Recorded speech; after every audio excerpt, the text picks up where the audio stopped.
Salam, mən Göyçay rayon Potkənd Mübariz Məmmədov adına tam orta ümumi təhsil məktəbinin 7B sinif şagirdi Səid Babazadə kitablarla inkişaf edək layihəsinin üzvüyəm. Mənim oxuduğum kitab Robinson Crusoe haqqındadır.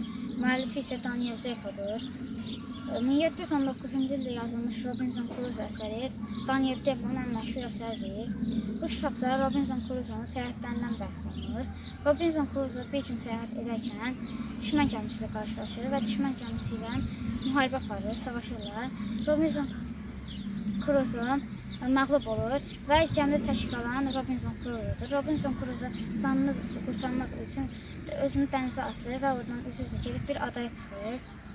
Birinci gün adana gəzməklə keçirdi. İkinci gün isə orada özünə bir sığıncaq düzəldir.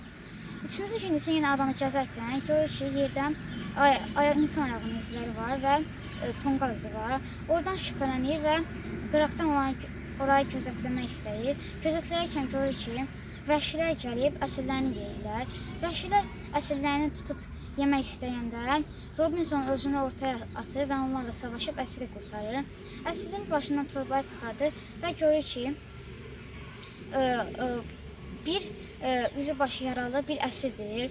Əsir onun ayağını qucaqlayır və deyir ki, mən sənə tabiyəm, sənə təşəkkür edirəm, belə deyir. Və Robinson onu öz evinə dəvət edir, onu saxlayır.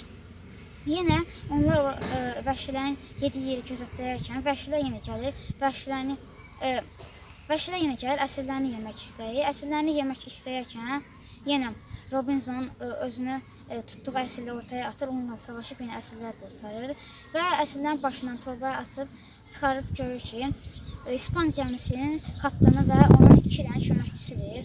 Onları da öz evinə dəvət edir və səhər durub bir gəmi düzəldib bu adadan qaçırlar. Gedib İngiltərəyə çıxırlar. Robinson öz-özündə deyir, mən indi 72 yaşım var, mən ömrümün 26 ilini o adada keçirmişəm. Həqiqətən vaxt qızıldan dəyərlidir. Oxuduğum kitab belə idi. Öz yaşlarıma da tövsiyəm odur ki, kitab oxumaq insanın ruhunu dincəldir və həmçinin də kitab oxuyun ki, dünya görüşünüz artsın.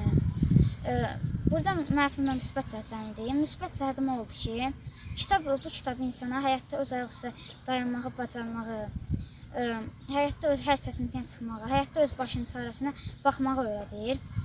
Kitab oxuyaq ki, faydalı olaq, kitablarla inkişaf edək.